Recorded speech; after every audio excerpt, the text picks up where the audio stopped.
আসসালামু আলাইকুম। English with Naim চ্যানেলের আরও একটা ভিডিওতে আপনাকে স্বাগতম। আমাদের গত ভিডিওতে আমরা দেখেছিলাম যে যারা প্রবাসে কাজ করতে যাবেন তাদের জন্য দরকারি কতগুলা সেন্টেন্স যেগুলা নিয়ে আমরা আসলে স্টাডি করতেছিলাম। তো আমাদের ৫৫ নাম্বার পর্যন্ত শেষ হয়েছিল। এখন ইনশাআল্লাহ আমরা ৫৬ থেকে শুরু করব।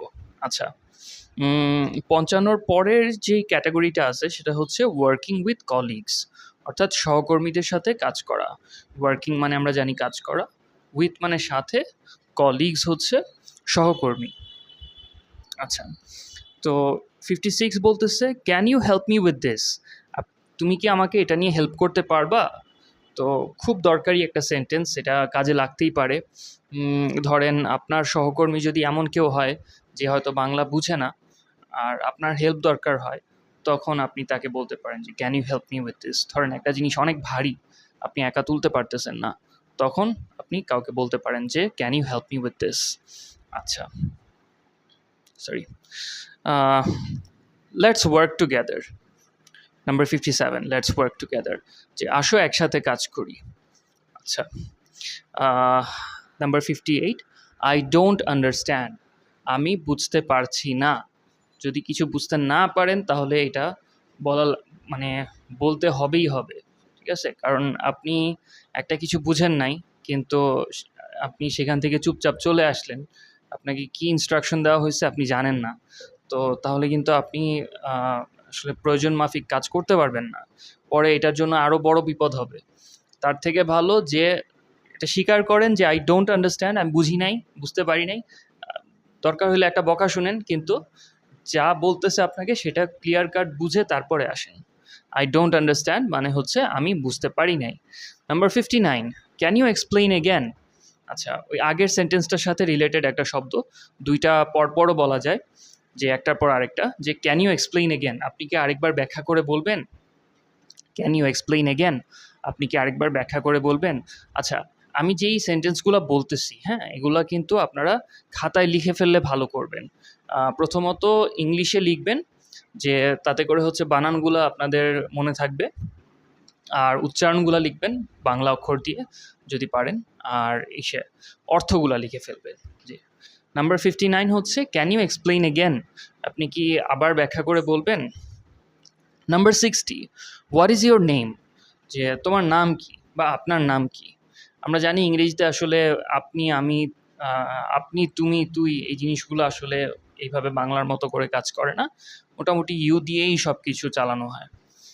তারপরেও কিছু সূক্ষ্ম ব্যাপার আছে যেগুলো দিয়ে আসলে কাউকে সম্মান দেখানো হয়, তবে এইগুলো আসলে আমাদের বিষয় না, আমাদের এই ভিডিওর অন্তত বিষয় না। আচ্ছা, কোথায় ছিলাম? হোয়াট ইজ ইউর নেম, যে তোমার নাম কি? হোয়ার আর ইউ ফ্রম, তুমি কোথা থেকে এসেছো?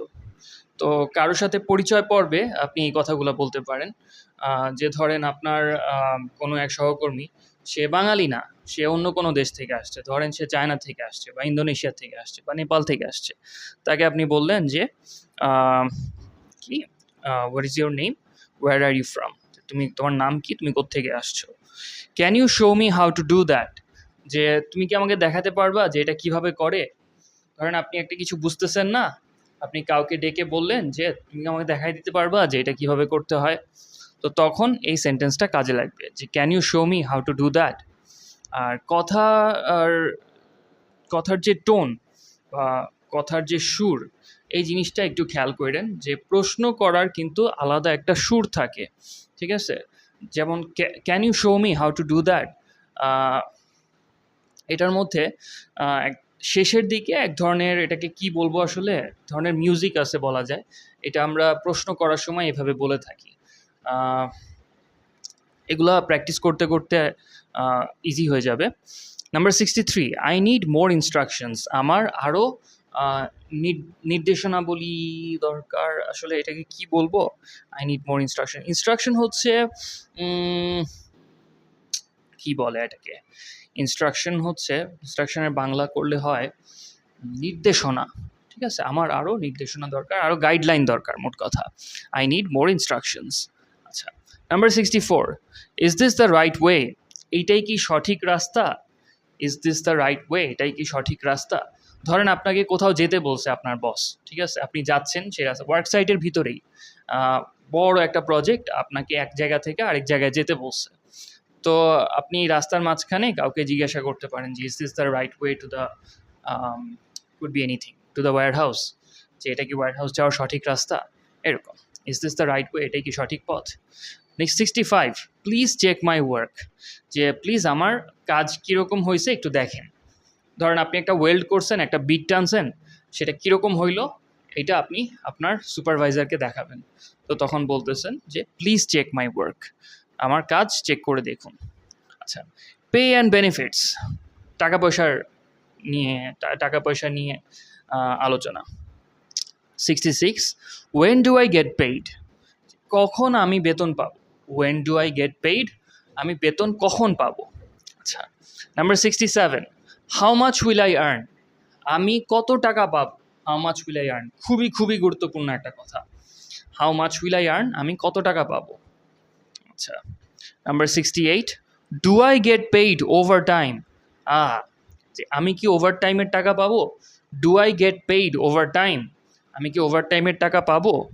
Number 69, when is payday, payday হচ্ছে আপনার যেই দিন বেতন দেওয়া হয়, ঠিক আছে, এটা মানে কোন মাসের কোন তারিখ হবে এটা মানে প্রতিষ্ঠান ভেদে এটার ইয়ে হয়, কম বেশি হয়। তো ওয়েন ইজ পে ডে, যে বেতন কবে দেয় বা কবে দিবে। Can I take a day off, যে আমি কি একটা দিন ছুটি পেতে পারি? Can I take a day off, আমি কি একটা দিন ছুটি পেতে পারি? এই কথাগুলো আপনারা লিখে আপনাদের কাছে একটা নোটবুক হিসাবে রেখেও দিতে পারেন চাইলে, যে দরকার মাফিক এখান থেকে সেন্টেন্সগুলো নিয়ে আপনারা বলেন। যদি একান্ত মানে খুব জরুরি হয় যে ঠিক আছে আপনাকে একটা মেসেজ কাউকে দিতেই হবে এবং সামনে কেউ নাই যে কিনা আপনাকে বলে দিবে, তো এরকম পরিস্থিতিতে আপনি তখন ওই খাতাটার আশ্রয় নিতে পারেন। আচ্ছা, can I take a day off, আমি কি একদিন ছুটি নিতে পারি? Number 71, is there any bonus for this job, যে এই কাজটা করলে কি কোনো বোনাস আছে কিনা, ঠিক আছে। ধরেন আপনার ডিউটির বাইরেও একটা কিছু করতে দিচ্ছে, তো আপনি জিজ্ঞাসা করতেছেন যে এটা করলে আমি কিছু বাড়তি টাকা পাবো কিনা। আচ্ছা, তারপরে হচ্ছে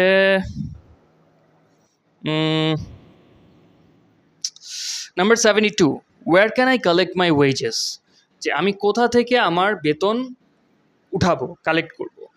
where can I collect my wages, আমি কোথা থেকে আমার বেতন উঠাবো। এটা কোনো প্রতিষ্ঠান হয়তো সরাসরি আপনার ব্যাঙ্ক অ্যাকাউন্টে দিয়ে দিবে, কেউ হয়তো ক্যাশ টাকা দিবে, তো সেই টাকা দেওয়ারও একটা নির্ধারিত জায়গা থাকে। সবাই হয়তো সিরিয়ালে দাঁড়ায়, একজন একজন করে ডাকে, সবাই যার যার বেতন নিয়ে যায়, কতভাবেই দেয়।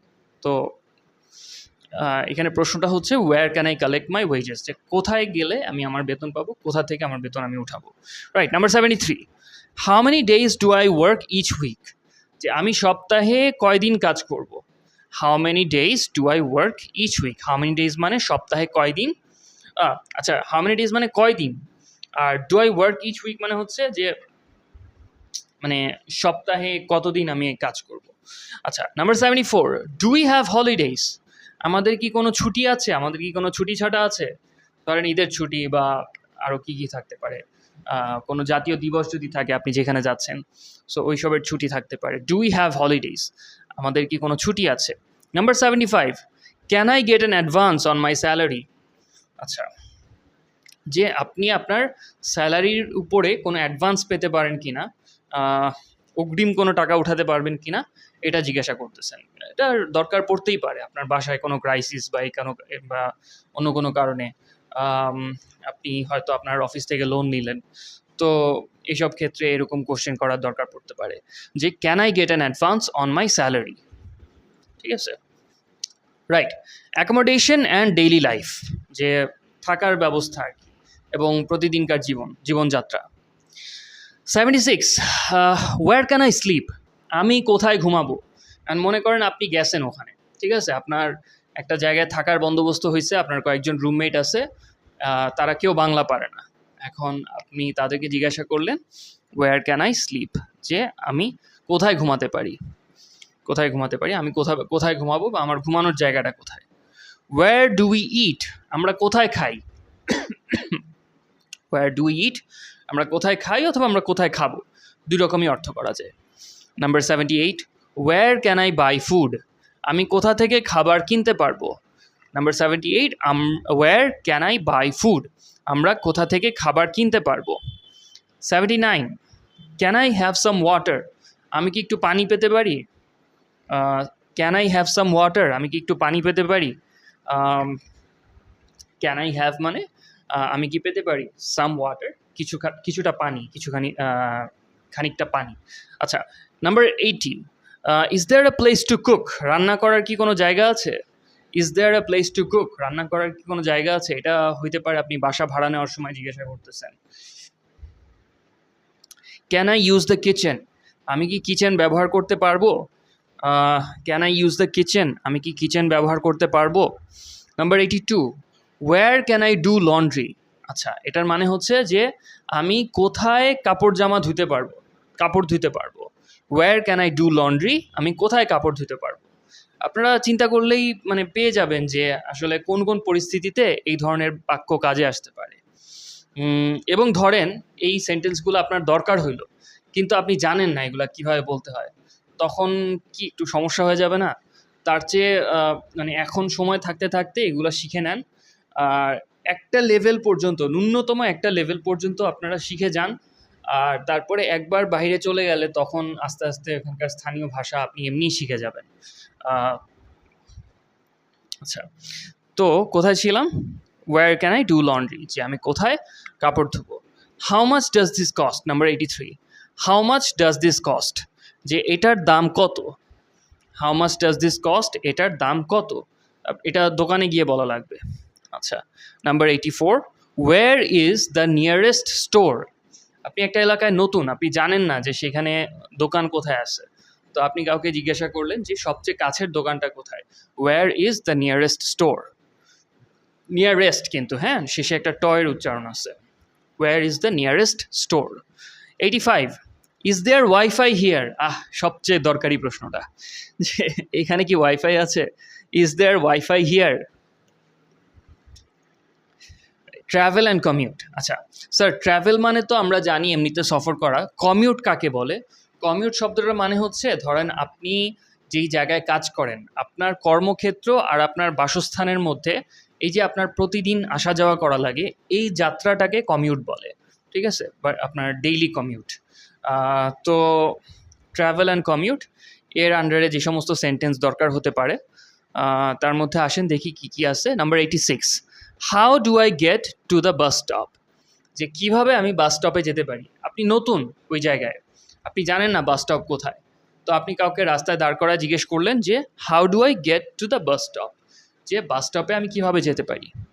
Number 87, when does the bus arrive? বাসটা কখন আসে। When does the bus arrive? বাসটা কখন আসে। Number 88, is there a taxi nearby? আশেপাশে কি কোনো ট্যাক্সি আছে? Is there a taxi nearby? আসলে ট্যাক্সি বলার চেয়ে ট্যাক্সি স্ট্যান্ড বলা হয়তো ভালো, যে ট্যাক্সি তো আসলে আসা যাওয়ার মধ্যে থাকে, ট্যাক্সি স্ট্যান্ডটা না একটা মানে কি বলবো, একটা দণ্ডায়মান জিনিস, তাই না? এক জায়গায় থাকে। অবশ্যই এখনকার দিনে আর ট্যাক্সি স্ট্যান্ড আছে কিনা তাও আসলে একটা মানে কি বলবো, সন্দেহের বিষয়। আচ্ছা, where is the train station? Number 89, where is the train station? Train স্টেশনটা কোথায়। Number 90, can I share a ride with you? যে আমি কি তোমার সাথে একটা গাড়িতে চড়তে পারি, মানে একটা গাড়ি শেয়ার করতে পারি। Can I share a ride with you? আমি কি তোমার সাথে একটা গাড়ি শেয়ার করতে পারি। ধরেন কেউ যাচ্ছে গাড়ি ভাড়া করে, তাকে এটা বলা। অবশ্যই এটা মানে যাকে তাকে বলা যাবে না, আপনি সেরকম বিশ্বস্ত কেউ হলেই বলা উচিত, কারণ এখান থেকে অনেক ধরনের বিপদ আপদ হতে পারে, হয়ও আসলে, মানুষের সব কিছু নিয়ে রেখে দেয়। Number 91, how far is the accommodation from here? যে এখান থেকে আসলে অ্যাকোমোডেশন মানে হচ্ছে থাকার জায়গা, থাকার ব্যবস্থা। তো আমাদের থাকার ব্যবস্থা এখান থেকে কত দূরে। How far is the accommodation from here? এখান থেকে আমাদের থাকার ব্যবস্থা জায়গা কত দূরে। Number 92, where can I buy a ticket? আমি কোথা থেকে টিকিট কিনবো। এটা অনেক জায়গায় সম্ভব। এটা আপনার ইয়েতে বাসের টিকিট যেমন হইতে পারে, ট্রেনের টিকিট যেমন হইতে পারে, ফেরি বা লঞ্চের টিকিটও হইতে পারে, বিমানের টিকিটও হইতে পারে। So where can I buy a ticket? আমি কোথা থেকে টিকিট কিনতে পারবো। Number 93, how much is the fare, how much is the fare মানে ভাড়া কত, ভাড়া কত। এটা খুবই গুরুত্বপূর্ণ একটা সেন্টেন্স, এটা প্লিজ লিখে ফেলবেন, লিখলে আপনাদেরই লাভ। How much is the fare, ভাড়া কত, ভাড়া কত হয়েছে বা ভাড়া কত এসেছে অথবা ভাড়া কত হবে, যেই পরিস্থিতি হোক না কেন, how much is the fare, ভাড়া কত, সোজা কথা। Number 94, when is the next bus, যে পরবর্তী বাসটা কখন আসবে। When is the next bus, পরবর্তী বাসটা কখন আসবে। এটা যদি বাস না হয়ে ধরেন কথার কথা ট্রেন হইতো, তাহলে আপনি বলতেন when is the next train, যে পরের ট্রেনটা কখন আসবে। When is the next flight, পরবর্তী ফ্লাইটটা কখন আসবে, প্লেনটা কখন আসবে। When is the next I don't know, আর কি হইতে পারে, launch I guess, trawler, tram, অনেক কিছুই সম্ভব। Right, how do I get to the airport, যে আমি কিভাবে এয়ারপোর্ট যেতে পারি। How do I get to the airport, আমি কিভাবে এয়ারপোর্ট যেতে পারি। আচ্ছা, এগুলো গেল ইমার্জেন্সিস, যে বিপদে আপদে কি বলবেন, একটা কোনো ক্রাইসিস হলে কি বলবেন। আচ্ছা, আরে হ্যাঁ ঠিক আছে।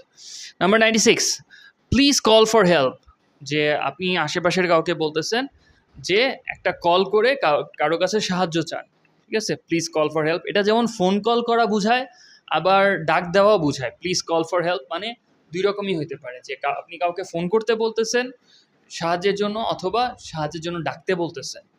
Please call for help. Number 97, I need a doctor, আমার একজন ডাক্তার দরকার, আমার একজন ডাক্তার দরকার। এটা আপনি আহত হয়ে থাকেন বা অসুস্থ হয়ে থাকেন, যেটাই হোক, ওরকম সিরিয়াস অবস্থা যদি হয়, তাহলে আপনার এটা বলতে পারতে হবে যে আই নিড আ ডক্টর। আচ্ছা, number 8, there is a fire, আসলে দেয়ার ইজ আ ফায়ার এই এত মানে গ্রামার শুদ্ধ রেখে না বলতে পারলেও হবে, কারণ ওই আগুন একবার লেগে গেলে শুধু আপনি যদি জোরে একটু ফায়ার ফায়ার বলেন, তাইলেই মানুষ একেবারে মানে কি বলবো, দৌড়াদৌড়ি লাগাই দিবে, যে মানে আগুন লাগছে আগুন লাগছে, এটা কিন্তু বলা লাগে না, শুধু আগুন বলে চিল্লাইলেই হয়। আচ্ছা, number 99, someone is injured, someone is injured, যে কেউ একজন আহত হয়েছে, কেউ একজন আহত হয়েছে। ধরেন আপনার সহকর্মী আহত হইল, ঠিক আছে, কিছু কেটে কুটে গেছে বা উপর থেকে পড়ে গেছে, ব্যথা পাইছে, তো আপনার রিপোর্ট করা লাগতেছে যে কেউ আহত হয়েছে। আপনি বলবেন সামওয়ান ইজ ইনজার্ড, যদি তার নাম জানা থাকে তাহলে বলবেন যে অমুক ইজ ইনজার্ড, ঠিক আছে। My friend is injured, my co worker is injured. Action number হচ্ছে কল দ্য পুলিশ, আপনি কাউকে বলতেছেন যে পুলিশ ডাকতে। ধরেন আপনার কাছে ফোন নাই, বা হতে পারে আপনার ফোনটাই ছিনতাই হয়ে গেছে, তো আপনি কাউকে এসে বলতেছেন কল দ্য পুলিশ। এখন নিজেকে পুলিশকে ডাকেন তাহলে তো আর কাউকে বলার দরকার নাই, বাট আরেকজনকে যদি বলতে হয় তখন এইভাবে বলবেন, কল দ্য পুলিশ, পুলিশকে ডাকো। আচ্ছা, these expressions cover essential needs like work tasks, safety, time, pay, directions, and basic daily interactions, making them helpful for migrant workers. যে এই যে আমরা এই সেন্টেন্সগুলো পড়লাম, এগুলোর মধ্যে হচ্ছে কিছু বেসিক জিনিসপত্র, যেরকম আপনি আপনার দৈনন্দিন কাজ, সেফটি, সময়, তারপরে টাকা পয়সার আলোচনা, তারপরে কিভাবে রাস্তা জিজ্ঞাসা করতে হয়, এবং অন্যান্য কিছু মানে দৈনন্দিন ব্যাপার আর কি, এই সেন্টেন্সগুলো দ্বারা হচ্ছে কভার করা যায়। তো আপনারা যারা যারা হচ্ছে দেশের বাইরে যাবেন কাজ করার জন্য, তো তাদের আশা করি এগুলা কাজে লাগবে। তো আসলে শুধু এখানেই সব শেষ না, এরকম আরও অনেক কিছু শেখার আছে, তবে এভাবে শিখতে থাকলে তো আর শেষ করা যাবে না। কিছু জিনিস আছে যেগুলো হচ্ছে আপনারা একবার বাইরে চলে গেলে ওখানে থাকতে থাকতে ওখানের পরিবেশে আপনারা এমনি শিখে ফেলবেন। তো তার আগে জাস্ট আপনার একটা ন্যূনতম প্রস্তুতি নিয়ে যেতে হবে। তো আশা করি সেই দিক থেকে আপনাকে এই সেন্টেন্সগুলো হেল্প করবে। তো এই ছিল এই যে প্রবাসী ভাইদের জন্য যে ইংরেজি এই সিরিজটার দ্বিতীয় পর্ব। তো ভিডিওটা ভালো লাগলে প্লিজ একটা লাইক দিয়ে যাবেন, আর এখনও সাবস্ক্রাইব করে না থাকলে প্লিজ সাবস্ক্রাইব করে নেন, আর হচ্ছে নোটিফিকেশন বেলটা অন করে রাখেন, তাহলে আমি নতুন কোনো ভিডিও আপলোড দিলে আপনাদের কাছে এটার খবর চলে যাবে। আর এতক্ষণ ধৈর্য ধরে আমার কথা শোনার জন্য অনেক অনেক ধন্যবাদ। ইনশাল্লাহ সামনের দিনগুলোতে আরও বেশি এরকম English language learning related video class নিয়ে আপনাদের সামনে হাজির হব। তো ততক্ষণ পর্যন্ত আল্লাহ হাফেজ।